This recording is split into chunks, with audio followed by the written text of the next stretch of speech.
بسم اللہ الرحمن الرحیم۔ السلام علیکم دوستو، دنیا میں بہت سے لوگوں کو عجیب و غریب اور حیرت انگیز خصوصیات نصیب ہوئی ہیں۔ جیسا کہ آدم علیہ السلام سب سے پہلے انسان ہوئے، اللہ تعالیٰ نے انہیں ماں باپ کے بغیر پیدا فرمایا۔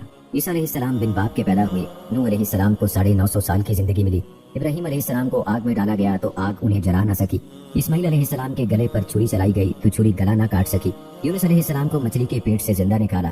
موسیٰ علیہ السلام سے کوہ طور پر اللہ تعالیٰ نے کلام فرمایا، جبکہ پیارے نبی کریم صلی اللہ علیہ وآلہ وسلم کی تو ہر بات ہی کمال تھی، بلکہ نبی کریم صلی اللہ علیہ وآلہ وسلم کے صحابہ بھی باکمال اور بے مثال شخصیات تھے۔ لہٰذا آج کی اس ویڈیو میں ہم رسول اکرم صلی اللہ علیہ وآلہ وسلم کے ایک انتہائی قریبی ساتھی اور صحابی رسول حضرت ابو بکر صدیق رضی اللہ تعالیٰ عنہ کی زندگی کے مختلف پہلو اور ان کے حیرت انگیز حالات و واقعات کو تفصیل سے بیان کریں گے۔ آج کی ویڈیو میں آپ جانیں گے حضرت ابو بکر صدیق رضی اللہ تعالیٰ عنہ کی پیدائش اور قبول اسلام کا دلچسپ واقعہ۔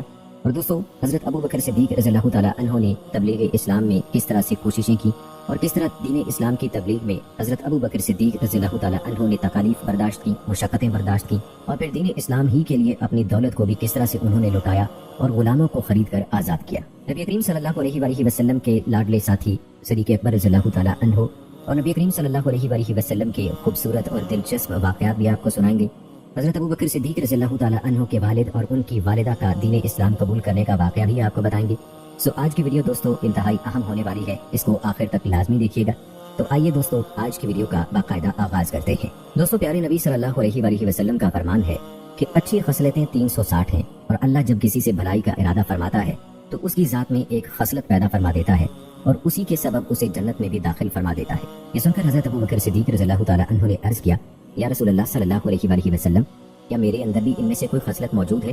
تو حضور صلی اللہ علیہ وآلہ وسلم نے فرمایا، اے ابو بکر، تمہارے اندر تو یہ ساری خصلتیں موجود ہیں۔ پھر حضور صلی اللہ علیہ وآلہ وسلم نے ایک موقع پر فرمایا کہ کسی کا میرے اوپر کوئی ایسا احسان نہیں جسے میں نے چکا نہ دیا ہو سوائے ابو بکر کے، کیونکہ اس کا میرے اوپر اتنا بڑا احسان ہے کہ جس کا پورا بدلہ قیامت کے دن انہیں اللہ ہی دے گا۔ دوستو، حضرت ابو بکر صدیق رضی اللہ تعالیٰ عنہ کا اسلامی اسم گرامی عبداللہ، کنیت ابو بکر اور لقب صدیق اور عتیق ہے۔ آپ کے والد کا نام عثمان اور کنیت ابو قحافہ ہے۔ والدہ کا نام سلمہ اور کنیت ام الخیر ہے۔ آپ کا تعلق قبیلہ قریش کی شاخ بنو تمیم سے ہے۔ عہد جاہلیت میں آپ کا نام عبد الکعبہ تھا، جو حضور صلی اللہ علیہ وآلہ وسلم نے بدل کر عبداللہ رکھ دیا تھا۔ حضرت ابو بکر صدیق رضی اللہ تعالیٰ عنہ نے شام میں اپنے قیام کے دوران ایک خواب دیکھا اور پھر بحیرہ راہب کو سنایا۔ بحیرہ نے پوچھا، تم کس علاقے سے ہو؟ آپ نے جواب دیا، سرزمین مکہ سے۔ وہ پوچھنے لگا کہ آپ کا کس قبیلے سے تعلق ہے؟ جواب دیا، قریش سے۔ اس نے پیشے کا پوچھا تو جواب دیا، تجارت۔ پھر اس نے کہا، اگر اللہ نے تمہارا خواب سچ کر دکھایا تو تمہاری قوم سے ایک نبی کی بعثت ہوگی جس کی زندگی میں تم اس کے وزیر اور اس کی وفات کے بعد اس کے خلیفہ بنو گے۔ آپ نے یہ بات اپنے دل میں ہی چھپا لی۔ دوستو، حضرت ابو بکر صدیق رضی اللہ تعالیٰ عنہ کا قبول اسلام تلاش حق اور بعثت نبوی کے طویل صبر آزما انتظار کا نتیجہ تھا۔ زمانہ جاہلیت میں نبی اکرم صلی اللہ علیہ وآلہ وسلم کے ساتھ گہرے روابط بھی آپ کے مسلمان ہونے کا سبب بنے۔ جب رسول اکرم صلی اللہ علیہ وآلہ وسلم پر وحی کا نزول ہوا تو آپ صلی اللہ علیہ وآلہ وسلم لوگوں کو اللہ کے دین کی طرف دعوت دینے لگے۔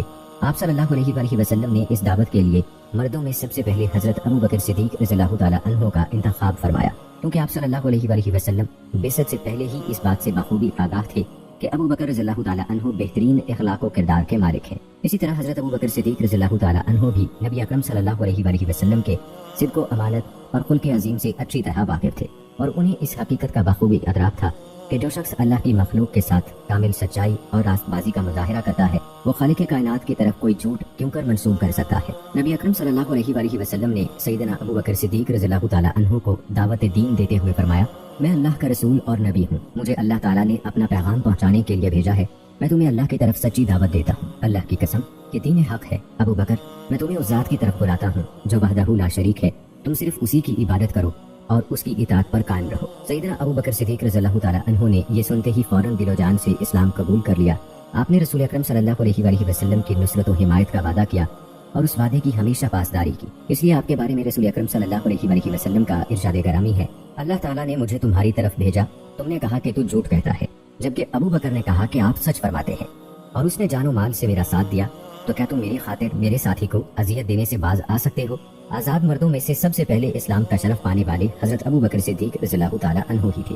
سیدنا حسان بن ثابت رضی اللہ تعالیٰ عنہ، عبداللہ بن عباس رضی اللہ تعالیٰ عنہ اور اسما بنت ابی بکر رضی اللہ تعالیٰ عنہ اور امام ابراہیم نخعی رحمہ اللہ کا قول ہے کہ سب سے پہلے حضرت ابو بکر صدیق رضی اللہ تعالیٰ عنہ مشرف با اسلام ہوئے۔ حضرت عبداللہ بن عباس رضی اللہ تعالیٰ عنہ کہتے ہیں کہ سب سے پہلے حضرت ابو بکر صدیق رضی اللہ تعالیٰ عنہ نے نماز پڑھی۔ یہ کہنے کے بعد انہوں نے حضرت حسان بن ثابت رضی اللہ تعالیٰ عنہ کے یہ شعر پڑھے، جب اپنے کسی بااعتماد بھائی کا غم تازہ ہو تو ابو بکر کی خوبیوں کو مت فراموش کرنا۔ ابو بکر رضی اللہ تعالیٰ عنہ لوگوں میں نبی اکرم صلی اللہ علیہ وآلہ وسلم کے بعد سب سے افضل اور تقویٰ، عدل اور ایفاء عہد میں سب سے فائق اور برتر تھے۔ آپ رسول اکرم صلی اللہ علیہ وآلہ وسلم کے عالی مقام خلیفہ ہیں اور آپ نے سب سے پہلے رسولوں کی تصدیق کی۔ بلند و بالا غار میں نبی کریم صلی اللہ علیہ وآلہ وسلم اور حضرت ابو بکر صدیق رضی اللہ تعالیٰ عنہ ہی تھے کہ جب وہ پہاڑ پر چڑھے تو دشمن نے ان کا گھیراؤ کر لیا۔ حضرت ابو بکر صدیق رضی اللہ تعالیٰ عنہ نے اللہ تعالیٰ کے اوامر کی پیروی کرتے ہوئے قابل تعریف زندگی بسر کی۔ آپ نبی مکرم صلی اللہ علیہ وآلہ وسلم کے راستے پر گامزن رہے اور اس سے کبھی انحراف نہ کیا۔ اس بات سے سب بخوبی آگاہ ہیں کہ رسول اکرم صلی اللہ علیہ وآلہ وسلم کی محبت میں آپ کا ہم پلہ کوئی نہیں۔ علماء کرام نے حضرت ابو بکر صدیق رضی اللہ تعالیٰ عنہ کی سبقت اسلام کے بارے میں اظہار خیال کیا ہے۔ بعض علماء کا خیال ہے کہ آپ ہی سب سے پہلے اسلام لائے، بعض علماء کرام کے مطابق حضرت علی رضی اللہ تعالیٰ عنہ کو سبقت اسلام کا شرف حاصل ہے، اور بعض نے حضرت زید بن حارثہ رضی اللہ تعالیٰ عنہ کے سب سے پہلے مسلمان ہونے کا تذکرہ کیا ہے۔ ان سب اقوال کو امام ابن کثیر رحمہ اللہ نے یوں جمع کیا ہے: عورتوں میں سب سے پہلے حضرت خدیجہ، غلاموں میں حضرت زید بن حارثہ، اور بچوں میں سب سے پہلے حضرت علی رضی اللہ تعالیٰ عنہ نے اسلام قبول کیا۔ حضرت علی رضی اللہ تعالیٰ عنہ قبول اسلام کے وقت سن بلاغت کو نہیں پہنچے تھے۔ یہ سب افراد آپ صلی اللہ علیہ وآلہ وسلم کے اہل بیت میں سے تھے، جبکہ آزاد مردوں میں سب سے پہلے حضرت ابو بکر صدیق رضی اللہ تعالیٰ عنہ مشرف با اسلام ہوئے۔ آپ کا دائرہ اسلام میں داخل ہونا نبی اکرم صلی اللہ علیہ وآلہ وسلم کی دعوتی تحریک کے لیے سب سے زیادہ نفع بخش ثابت ہوا، کیونکہ آپ قریش کے سرکردہ افراد میں سے تھے۔ اللہ تعالیٰ نے آپ کو مال و دولت بھی عطا کیا تھا اور انفاق کی توفیق سے بھی نوازا تھا۔ آپ اسلام کے عظیم داعی ثابت ہوئے۔ آپ کی محبت لوگوں کے دلوں میں بسی ہوئی تھی۔ سب سے پہلے اسلام لانے والے کے حوالے سے مختلف اقوال کو اس عمدگی کے ساتھ جمع کرنے کے بعد امام ابن کثیر رحمہ اللہ لکھتے ہیں کہ امام ابو حنیفہ رحمہ اللہ نے بھی مختلف اقوال کو جمع کرنے کا یہی طریقہ اختیار کیا ہے۔ حضرت ابو بکر صدیق رضی اللہ تعالیٰ عنہ کے اسلام قبول کرنے سے نبی اکرم صلی اللہ علیہ وآلہ وسلم کو دلی خوشی ہوئی۔ حضرت عائشہ رضی اللہ تعالیٰ عنہ کا بیان ہے، جب نبی اکرم صلی اللہ علیہ وآلہ وسلم نے حضرت ابو بکر صدیق رضی اللہ تعالیٰ عنہ کو دین حق کی دعوت دی تو آپ فوراً مسلمان ہو گئے، اور جب آپ صلی اللہ علیہ وآلہ وسلم حضرت ابو بکر صدیق رضی اللہ تعالیٰ عنہ کے پاس سے رخصت ہو کر واپس تشریف لے گئے تو آپ ان کے قبول اسلام کی وجہ سے سرزمین مکہ کے تمام باشندوں سے بڑھ کر مسرور تھے۔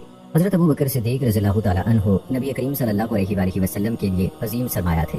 آپ اخلاق فاضلہ، اوصاف حمیدہ اور نرم خوئی سے متصف قریش کے ہاں ایک ہر دل عزیز شخصیت تھے۔ اپنے حسن اخلاق کی بدولت ہی آپ لوگوں کے دلوں میں گھر کر گئے۔ رسول اکرم صلی اللہ علیہ وآلہ وسلم نے آپ کے بارے میں فرمایا، میری امت میں سے امت کے ساتھ سب سے زیادہ رحیم و مشفق شخصیت ابو بکر ہیں۔ علم انصاب اور علم تاریخ کے عرب کے ہاں بڑی اہمیت تھی۔ ان دونوں علوم میں مہارت کی بدولت آپ کی شخصیت انتہائی اہمیت کی حامل تھی۔ آپ کی عظمت کا دوسرا پہلو یہ تھا کہ معاشرے کے ذہین ترین اور مہذب افراد آپ کی مجلس میں بکثرت آتے تھے تاکہ آپ کی علمی اور ثقافتی مہارتوں سے مستفید ہوں۔ رجال کار اور تجار کا طبقہ آپ کے حلقہ احباب میں شامل ہونے کا شرف پاتا تھا۔ آپ کے گھر پر ضرورت مندوں کا تانتا بندہ رہتا تھا۔ خوش خلقی اور مہمان نوازی کی بدولت آپ کا گھر عوام اور مہمانوں کی سرائے بنا رہتا تھا۔ غرض یہ کہ مکی معاشرے کے تمام طبقات آپ سے انس و عقیدت کا گہرا رشتہ رکھتے تھے۔ علمی، ادبی اور معاشرتی خوبیوں کی بنا پر آپ کو وہ شرف و مقام حاصل تھا کہ جب آپ نے دعوت اسلام کا آغاز کیا تو فطرت سلیم کے مالک دانش مند افراد نے اسے دل و جان سے قبول کیا۔ دوستو، حضرت ابو بکر صدیق رضی اللہ تعالیٰ عنہ نے اسلام قبول کرنے کے بعد نبی کریم صلی اللہ علیہ وآلہ وسلم کے ساتھ مل کر علم دعوت بلند کیا۔ آپ نے رسول اکرم صلی اللہ علیہ وآلہ وسلم سے یہ تعلیم پائی کہ اسلام عمل، دعوت اور جہاد کا دین ہے۔ مسلمان جب اپنا تن من دھن اللہ کے لیے وقف کر دے تبھی اسے کامل ایمان نصیب ہوتا ہے۔ اللہ تعالیٰ کا فرمان ہے، کہہ دیجئے بے شک میری نماز، میری قربانی، میری زندگی اور میری موت سب کچھ اللہ رب العالمین ہی کے لیے ہے، اس کا کوئی شریک نہیں، اور مجھے اسی کا حکم دیا گیا ہے اور میں سب سے پہلا مسلمان ہوں۔ سیدنا ابو بکر صدیق رضی اللہ تعالیٰ عنہ نے دعوتی عمل میں نہایت سرگرمی سے حصہ لیا۔ آپ کی دعوتی تحریک نے معاشرے میں نہایت مؤثر کردار ادا کیا اور عظیم اہداف حاصل کیے۔ آپ اللہ تعالیٰ کی اس ارشاد عالی کی زندہ مثال تھے۔ اللہ تعالیٰ کا فرمان ہے، اے نبی، اپنے رب کے راستے کی طرف حکمت اور اچھے واز کے ساتھ دعوت دیجیے اور ان سے احسن طریقے سے بحث کیجیے۔ بے شک آپ کا رب ہی اس شخص کو خوب جانتا ہے جو اس کی راہ سے بھٹکا، اور وہی ہدایت پانے والوں کو خوب جانتا ہے۔ آپ کی دعوتی سرگرمی ایک ایسے مومن کی حقیقی تصویر پیش کرتی ہے جسے اس وقت تک سکون و اطمینان نصیب نہیں ہوتا جب تک معاشرہ ایمان و عمل کا گہوارہ نہ بن جائے۔ آپ کا جذبہ ایمانی وقتی نہیں تھا جو جلد ہی سرد پڑ جاتا۔ آپ کی اسلامی حمیت اور دعوتی سرگرمی اس وقت تک برقرار رہی جب تک آپ خالق حقیقی سے نہ جا ملے۔ اس میں کسی کمی، کوتاہی یا ضعف و اکتاہٹ کا عنصر شامل نہیں تھا۔